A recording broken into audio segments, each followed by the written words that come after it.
Welcome हमारे channel Bihar BPSC में। तो हम आपको एंशियंट हिस्ट्री पढ़ा रहे थे।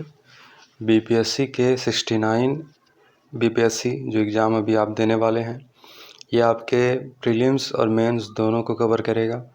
और जो भी स्टेट पीसीएस की तैयारी कर रहे हैं, किसी भी स्टेट पीसीएस की, उस सभी के लिए ये वीडियो कारगर है, सभी के सिलेबस को कवर करेगा।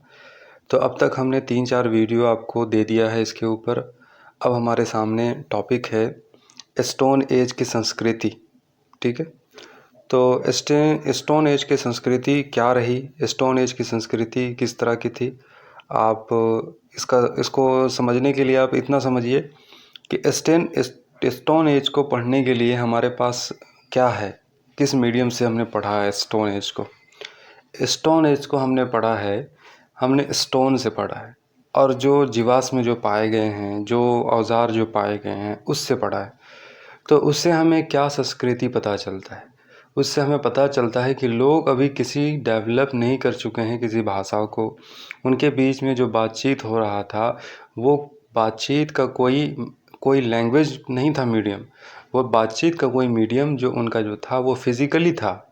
ठीक है, और फिर जो वो खाना खा रहे थे, वो खाना क्या खा रहे थे, वो शिकार कर रहे थे पत्थरों से और फिर उसको खा रहे थे। अब वो जिस तरीके से रहन सहन करते थे, उनका रहना सहना ज़्यादातर जो है भोजन को खोजने में गुजर जाता था। ठीक है, ज़्यादा समय वो भोजन को खोजने में गुजार देते थे। और फिर जो महिलाएं होती थी वो ज़्यादातर शिकार भी करती थी। घर के रचनात्मक जिससे जहाँ पर वो रहती थी वहाँ पे वो अपने बच्चों की देखभाल करती थी, या फिर कुछ महिलाएं शिकार पर भी निकलती थी। तो इस तरह का जो है जीवन जो है उन लोगों का चलता था। देखिए, अब इसको मतलब प्रागैतिहासिक काल जिसको हम बोल रहे हैं, जो हमारे पास जिसकी लिखी हुई साक्ष्य नहीं है, इसका उद्घाटित करने का श्रेय डॉक्टर प्राइमरोज को जाता है। ठीक है, 1842 में कर्नाटक के रायचूर जिले में लिंगसुगर नामक स्थान पर प्रागैतिहासिक औजार, पत्थर औजार, तीर के फलक की खोज की। तो ये एक शख्स डॉक्टर प्राइमरोज, इन्होंने जो है ऐतिहासिक काल से जुड़ी हुई खोज जो है कर्नाटक के रायचूर से की। और इनको ये श्रेय दिया जाता है कि इन्होंने एक इतिहास के एक बहुत लंबे इतिहास को, जो स्टोन एज का दौर था, उसको खोजने में जो है इन्होंने काफ़ी मदद की। अब प्राचीन भारत का इतिहास को पढ़ने के लिए आपको 3 पार्ट के इतिहास को समझना पड़ेगा। इतिहास को 3 खंडों में बांटा है, वो समझना पड़ेगा। एक इतिहास का वो काल हो गया जिसकी हमारे पास लेखनी नहीं है, साक्ष्य नहीं है, भौतिक कुछ चीज़ें हमने प्राप्त की है, अनुमान लगाया है, कार्बन डेटिंग की है, इतिहास को हमने खोजा है। वो इतिहास का पार्ट है प्रागैतिहासिक काल। ठीक है, अब वो ऐतिहासिक काल आदि है ऐतिहासिक काल, जिसमें हमारे पास लेखनी मौजूद है, लेकिन हमने उसको पढ़ा नहीं है, समझा नहीं है, जाना नहीं है। अभी भी हम उसके मामले में अधूरे हैं। ठीक है, और तीसरा हमारा इतिहास का जो पार्ट है वो ऐतिहासिक काल है, जिसके बारे में हमारे पास पूर्ण रूप से लेखन मौजूद है, पूर्ण रूप से इतिहास के पन्ने मौजूद है, पूर्ण रूप से विदेशी वृत्तांत, हमारे धार्मिक ग्रंथ और हमारे ही दो लोगों के द्वारा लिखा हुआ शास्त्र मौजूद है, जिससे हम इतिहास को साक्ष्य के तौर पर साक्ष्य के साथ जानते हैं। ठीक है, अब प्रागैतिहासिक काल में आप जान गए कि कहाँ तक वो काल आएगा। वो काल आएगा पाषाण काल तक। पाषाण काल के तीनों जो चरण हैं, पूरा पाषाण काल यानी कि लाखों साल से लेकर 10,000 ईसा पूर्व तक। मध्य पाषाण काल हो जाएगा 10,000 ईसा पूर्व से 5500 ईसा पूर्व तक, और नव पाषाण काल 5500 ईसा पूर्व से 3000 ईसा पूर्व तक। ठीक है, ये हमारा टोटल प्रागैतिहासिक काल हो गया। अब आधे ऐतिहासिक काल जो स्टार्ट होगा 3000 ईसा पूर्व से लेकर के स्टार्ट हो जाएगा ये 1000 ईसा पूर्व तक, 1000 ईसा पूर्व तक। ठीक है, और जो हमारे पास ऐतिहासिक काल है वो है 1600 ईसा पूर्व, यहाँ लिखा हुआ है, लेकिन आप मान के चलिए 1000 ईसा पूर्व से लेकर के हमारे पास जो है लगभग उसके बाद से जितने भी इतिहास के जो घटनाएं हैं हमारे पास, इतना तो साक्ष्य है कि जिससे हम इतिहास को समझ सकते हैं। तो देखिए, प्रागैतिहासिक काल को 3 चरणों में बांटा, पूरा पाषाण काल, मध्य पाषाण काल, नव पाषाण काल। ठीक है। अब पूरा पाषाण काल को 3 फेज में बांटा है, यानी कि ये एक बहुत लंबा इतिहास का फेज है जिसको 3 चरणों में बांटा है। निम्न पूरा पाषाण काल, ये प्रारंभ 1 लाख से लेकर के ईसा पूर्व तक। मध्य पूरा पाषाण काल 1 लाख ईसा पूर्व से 40,000 ईसा पूर्व तक। और उच्च पूरा पाषाण काल जिसका टाइम फ्रेम है 40,000 ईसा पूर्व से 10,000 ईसा पूर्व तक, ठीक है। अब प्रागैतिहासिक काल, आदि ऐतिहासिक काल, ऐतिहासिक काल, ये तीनों शब्दों को हम अच्छे से समझ चुके हैं कि ये तीनों शब्द क्या है, ठीक है। आप यहाँ पे कन्फ्यूज़न अगर आपको हो रहा है तो आप ये समझिए कि पहले हमने देखा कि जो इतिहास के 3 फेज़ है, प्रागैतिहासिक काल, आदि ऐतिहासिक काल, ऐतिहासिक काल। प्रागैतिहासिक काल में वो फेज़ आता है जिसमें हमारे पास लिखी हुई चीज़ें मौजूद नहीं हैं, ठीक है। आदि ऐतिहासिक काल में वो घटना आता है इतिहास का जो हमारे पास लिखी हुई मौजूद है, लेकिन हमने उस स्टडी नहीं किया है, हमने उस लिपि को समझा नहीं है। अब वो टाइम फ्रेम आता है हड़प्पा सभ्यता तक, ठीक है। हड़प्पा सभ्यता की लिपि आज भी नहीं समझी गई है।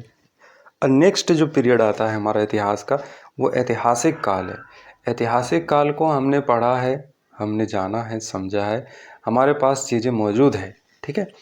अब जो पाषाण काल है, पूरा पाषाण काल है, उसको 3 फेज में बांट दिया। निम्न पूरा पाषाण काल, मध्य पूरा पाषाण काल और फिर हमारा हो गया नव पाषाण काल। निम्न, मध्य, ठीक है। देखिए यहाँ पे पूरा पाषाण काल, मध्य पाषाण काल, नव पाषाण काल, ये तो 3 फेज हो ही गया। अब पूरा पाषाण काल को 3 फेज में बांटा। निम्न पूरा पाषाण काल, देखिए निम्न पूरा पाषाण काल, मध्य पूरा पाषाण काल, उच्च पूरा पाषाण काल। इसका टाइम फ्रेम बस इतना याद रखिए, 1 लाख ईसा पूर्व से, ठीक है, फिर 1 लाख ईसा पूर्व से 40,000 ईसा पूर्व, फिर 40,000 ईसा पूर्व से 10,000 ईसा पूर्व, ठीक है। 1 लाख ईसा पूर्व से 40,000 ईसा पूर्व, फिर मध्य पूरा पाषाण काल 1 लाख ईसा पूर्व से 40,000 ईसा पूर्व से 1 लाख ईसा पूर्व से 40,000 ईसा पूर्व, और उच्च पूरा पाषाण काल 40,000 ईसा पूर्व से 10,000 ईसा पूर्व। अगर अभी भी कन्फ्यूज़न में तो आप समझे, प्रारंभ से लेकर के 1 लाख ईसा पूर्व तक निम्न पूरा पाषाण का टाइम फ्रेम, प्रारंभ से, प्रारंभ का डेट यहाँ पे नहीं लिखा गया है, प्रारंभ से लेकर के 1 लाख, यानी कि निम्न पूरा पाषाण का फेज 1 लाख वर्ष तक चला। फिर दूसरा यहाँ पे देखिए मध्य पूरा पाषाण काल, ये मध्य पूरा पाषाण काल जो है चला है 1 लाख ईसा पूर्व से लेकर के 40,000 ईसा पूर्व। फिर उच्च पूरा पाषाण काल ये चला है 40,000 ईसा पूर्व से 10,000 ईसा पूर्व, ठीक है। ये 3 टाइम फ्रेम जो है आपका लिए इम्पोर्टेंट हो जाता है। निम्न पूरा पाषाण काल, मध्य पूरा पाषाण काल, उच्च पूरा पाषाण काल, इसका टाइम पूछा जा सकता है। प्रागैतिहासिक काल, आदि ऐतिहासिक काल और ऐतिहासिक काल, ये भी अच्छे से समझ चुके। अब हमारे सामने चैप्टर आ जाता है हड़प्पा सभ्यता। अब हड़प्पा सभ्यता का जो डेट है वो पहले समझ लें कि ये डेट कहाँ से कहाँ तक है। ये डेट स्टार्ट होता है 2500 ईसा पूर्व से लेकर के 750 ईसा पूर्व। ये हड़प्पा का वो दौर है जिस दौर में हड़प्पा को कहा जाता है स्टार्टिंग फेज, ठीक है। ये हड़प्पा का स्टार्टिंग फेज है कि जब हड़प्पा जो है 2500 से स्टार्ट होता है। कोई भी संस्कृति एकदम से तो तरक्की नहीं कर जाती, डेवलप सब कुछ नहीं हो जाता, उसका एक स्टार्टिंग फेज होता है, गांव का फेज होता है, रूरल फेज होता है। जब चीज़ें जो है धीरे धीरे चलती है, लकड़ी है, मिट्टी है और बैलगाड़ियाँ हैं, चीज़ें मतलब इस तरीके से चलती है कि वो चीज़ें जो है बताती है कि अभी जो है अभी स्टार्टिंग फेज में है चीज़ें। तो हड़प्पा भी जो है धीरे धीरे सेटलमेंट हुआ, धीरे धीरे व्यापार बढ़ा, धीरे धीरे जो है बस्तियां बसने लगी, फिर उसके बाद प्लानिंग सिटी बनने लगी, फिर उसके बाद जो है इकोनॉमी चलने लगी, दूर देश से लोग आने लगे, लोग जानने लगे, भाषा का डेवलप हो गया, सारी चीज़ें धीरे धीरे होने लगी। तो 2500 ईसा पूर्व से 1750 ईसा पूर्व जो है माना जाता है। और हड़प्पा सभ्यता को कांस्ययुगीन भी सभ्यता कहा जाता है। हड़प्पा सभ्यता एक नगरीय सभ्यता थी, नगरीय क्रांति लाने वाली सभ्यता थी। हड़प्पा सभ्यता एक प्लांट सिटी जो है तक जो है डेवलप हो चुकी थी। हड़प्पा सभ्यता को जो हमने जाना है, डेट जो हमने पता किया है वो कार्बन डेटिंग के जरिए जाना है। C14 carbon dating. Carbon dating क्या होता है? कार्बन डेटिंग होता है कि कोई भी चीज़ हमारे देश में, हमारे दुनिया में जो भी मौजूद है उसका क्या होता है, पर्यावरण में वो क्षय होता है। तो क्षय होता है तो कितना क्षय हुआ, कितना साल में, हमारे पास ये साइंटिफिक अनुमान है। उन चीज़ों का हम एक साइंटिफिकली कितना उसमें शेष बचा हुआ है, कार्बन का कितना पार्ट और कितना क्षय हो गया है पर्यावरण में, और जितना क्षय हुआ है उतना में कितना साल लगेगा, उससे अनुमान से जो बचा हुआ है उसका डेट हम निकाल लेते हैं, जिसको कार्बन डेटिंग कहा जाता है। ठीक है। अब सवाल ये है कि यह सभ्यता जो है 400-500 वर्षों तक ही जो है विद्वान रही, 400-500 वर्ष तक ही ये सभ्यता रही। ऐसा क्यों रहा? ऐसा क्या रीज़न था कि ये सभ्यता जो है इतना कम टाइम जो है इसका, समझिए कि आप देख सकते हैं 400-500 तक ये साल तक ही जो ये सभ्यता रही है। अब इसका उद्भव से इसका विस्तार समझिए, कैसे उद्भव हुआ, इसका उद्भव से विस्तार, ये सभ्यता का उद्भव से इसका विस्तार। देखिए, अब इसमें बहुत सारे इसमें जो है लोगों ने मत दिए हैं कि इसका उद्भव से विस्तार जो है कैसे ख़त्म हो गया। इसमें जो है कुछ विदेशी लोगों का मत है, द्रविड़ संस्कृति से उद्भव हुआ, आर्य संस्कृति से हुआ, क्रमिक रूप से हुआ, तो विदेशियों से उत्पन्न हुआ। द्रविड़ जो कि हमारे दक्षिण भारत में रहते थे, वहाँ के ही लोग जाके वहाँ सेटलमेंट हो गए। आर्य संस्कृति से डेवलप हुआ, जो ये कहीं से आकर के इन यूरेशिया से आकर के बस गए। क्रमिक रूप से देशी उत्पत्ति का सिद्धांत, यानी कि ये जो है हमारे ही देश के लोग के द्वारा जो है ये निर्मित संस्कृति थी और हमारे ही देश के लोगों ने इसको जो है बनाया। ठीक है, तो इसके उद्भव को हमने समझा। अब इसमें देखिए, जो कहा जाता है विदेशी उत्पत्ति से संबंधित जो बातें यहाँ पे की जाती है कि प्रतिपादक मार्टिमर व्हीलर है और गॉर्डन चाइल्ड है। ठीक है, यानी कि विदेशी उत्पत्ति से संबंधित जो मत ये रखते हैं मार्टिमर व्हीलर और गॉर्डन चाइल्ड है। तो सांस्कृतिक विसरण का सिद्धांत प्रयुक्त किया है। अन्नागार, गढ़ी, बुर्ज में प्रयोग सहतीरों के आधार पर मेसोपोटामिया से संबंध जोड़ा है। उसी प्रकार बलूचिस्तान से प्राप्त मिट्टी के ढेरों की तुलना मेसोपोटामिया से प्राप्त जिगुरत मंदिर से की गई है। इनका मानना है कि मेसोपोटामिया की नगरीय सभ्यता के गुण भारत पहुँचे हैं, लेकिन पुरातात्विक साक्ष्य इसके विपरीत है। हड़प्पा नगर योजना मेसोपोटामिया से कई अधिक विकसित थी। हड़प्पा में पक्की हुई ईंटों का प्रचुर प्रयोग मिलता है। हड़प्पा मुहर, लिपि, औजार, मृतभांड मेसोपोटामिया और मिस्र से भिन्न है। तो जो यहाँ पर मार्टिन व्हीलर जो ये कहना चाह रहे हैं कि हड़प्पा की सभ्यता जो है विदेशी सभ्यताओं से जो है इन्होंने देखकर मिलकर जो है इन्होंने विकसित किया, या हड़प्पा का सभ्यता मेसोपोटामिया सभ्यता से मिलता है, तो ये साक्ष्य बिल्कुल भी जो है ये प्रूफ नहीं होता, क्योंकि हड़प्पा सभ्यता एक अपनी अलग संस्कृति थी। हड़प्पा संस्कृति का जो नगरीकरण था वो खुद का बेहतरीन नगरीकरण संस्कृति था, जो कि वहाँ से मैच नहीं करती है, कोई भी चीज़ मैच नहीं करती। हड़प्पा के मुहर, लिपि, औजार, मृतभांड ये मेसोपोटामिया और मिस्र की सभ्यता से बिल्कुल अलग है। तो मार्टिन व्हीलर का जो यहाँ पे जो मत है ये यहाँ पे गलत साबित हो जाता है। ठीक है, यहाँ पे जो ये इन्होंने जो मत दिया है ये गलत साबित हो जाता है।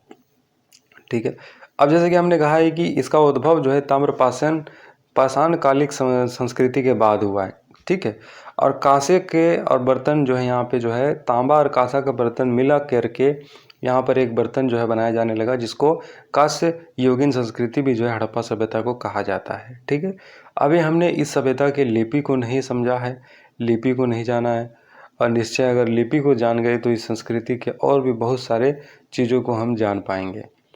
ठीक है, अब देखिए यहाँ पे वैदिक काल की बात है। वैदिक काल का टाइम फ्रेम आ जाता है आपका, वैदिक काल का आ जाता है, 2 फेज आ जाता है, एक वैदिक काल हो गया और एक हो गया उत्तर वैदिक काल। तो इसका टाइम फ्रेम आता है 1500 ईसा पूर्व से 600 ईसा पूर्व तक। ठीक है, 1500 ईसा पूर्व से 600 ईसा पूर्व। इसको आर्य सभ्यता या आर्य संस्कृति का भी नाम दिया जाता है। आर्य सभ्यता, आर्य संस्कृति का नाम दिया जाता है। तो वेद जो है इसके बारे में जितना भी हमें वर्णन मिलता है जो ये संस्कृति का, वो हमें ऋग्वेद एक धार्मिक ग्रंथ है, इससे हमें मिलता है। ठीक है, ऋग्वेद से हमें मिलता है। ठीक है, ऋग्वेद से हमें पता चलता है इस संस्कृति के बारे में।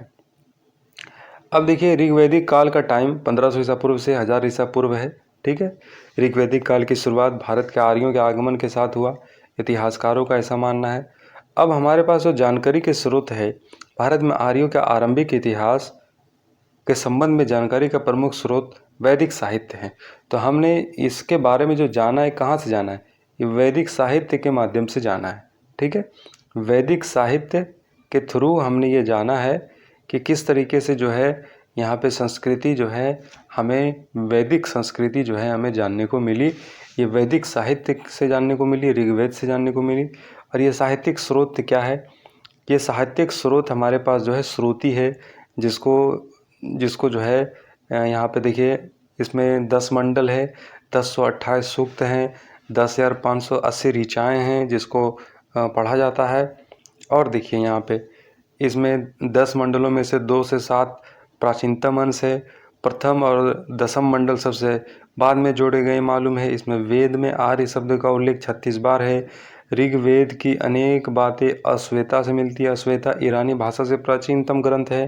दोनों ग्रंथों के बहुत से देवताओं और सामाजिक वर्गों के नाम भी मिलते जुलते हैं। तो इस तरह से जो है वेद के बारे में वेद हमें बताता है उस संस्कृति के बारे में जो आर्यों के द्वारा यहाँ पर जो है सेटलमेंट किया गया। आर्यों के द्वारा जो है सिंधु नदी के किनारे जो है यहाँ पे जो आबादी यहाँ बसी थी। अब पुरातात्विक स्रोत देखिए, बुगास कोई अभिलेख या मितनी अभिलेख 1400 ईसा पूर्व। वैदिक देवताओं इंद्र, वरुण, मित्र और नत्य, देखिए नत्य, नासत्य और उल्लेख इस अभिलेख में हित्ती राजा सुब्बविलिमा और मित्तानी मतिका ऊजा का मध्य हुआ साध संधि के साक्ष्य के रूप में किया गया है। काशी अभिलेख देखिए, काशी अभिलेख कस्य अभिलेख 1600 ईसा पूर्व में मिला। इस अभिलेख से 1600 ईसा पूर्व का पुराना अभिलेख है। इस अभिलेख से जानकारी मिलती है कि ईरानी आर्यों की एक शाखा का भारत आगमन हुआ था, जिससे कि यहाँ पे ऋग्वैदिक सभ्यता का जो है यहाँ पे उद्भव हुआ। चित्रित धूसर मृदभांड जो है इस टाइम में जो है यूज किया जाता था। वह देखिए मंडल, प्रथम मंडल ऋषिगण को समर्पित था। ठीक है, प्रथम मंडल, द्वितीय मंडल, तृतीय मंडल विश्वामित्र, चतुर्थ मंडल वामदेव गौतम, पंचम मंडल अत्रि, ठीक है, षष्ठम मंडल भारद्वाज, सप्तम मंडल वशिष्ठ, अष्टम मंडल कण्व अंगिरस, नवम मंडल ऋषिगण, दसम मंडल ऋषिगण। तो रचयिता और उनके जो मंडल है, जो सूक्त है, यहाँ पे उनके बारे में यह दिया गया है। ठीक है, अब देखिए, अब आ जाएगा हमारा टाइम महाजनपद काल। ठीक है, महाजनपद काल। तो महाजनपद काल वो टाइम है जब हमारे यहाँ जो है बहुत बड़े तौर पे जो है शहर बन चुका है, नगर बन चुका है, साम्राज्य बन चुका है, और इस साम्राज्य को जो है एक शेप दिया जाने लगा है। उद्भव जो है इसका जो है बहुत बेहतर तरीके से होने लगा था। अब देखिए ये चीज़ें कब होने लगी? ये चीज़ें होने लगी छठी ईसा पूर्व से लेकर के मान के चलिए आप जो है ये फेज जो है 100 ईसा पूर्व तक जो है बहुत ही शानदार तरीके से चली थी। और इसका शुरुआत जो है भारत के बिहार राज्य से हुई थी। ठीक है, छठी ईसा पूर्व का काल भारतीय इतिहास में महत्वपूर्ण स्थान रखता है। भारत में इस शताब्दी में सभी क्षेत्रों में अपूर्व क्रांतियाँ हुई और सर्वत्र एक नई चेतना का उदय हुआ। इसी शताब्दी में भारत में राज्यों का निर्माण की प्रक्रिया शुरू हो गई। नए राज्य बन रहे थे, नए शहर बन रहे थे, नया सेटलमेंट बन रहा था। ठीक है, अब ये देखिए, अब ये जो शहर बन रहा है ये सेकंड फेज है। पहला फेज जो शहर बनने का था वो हड़प्पा के टाइम का था, और अब ये जो शहर बन रहा है मगध, जो यहाँ पे जो एक शहर बन रहा है, ये शहर जो है ये सेकंड फेज है शहर निर्माण का।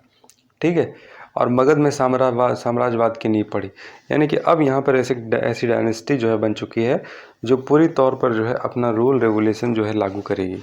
इस काल से पूर्व का काल राजनीतिक अंतर्विरोध का काल था।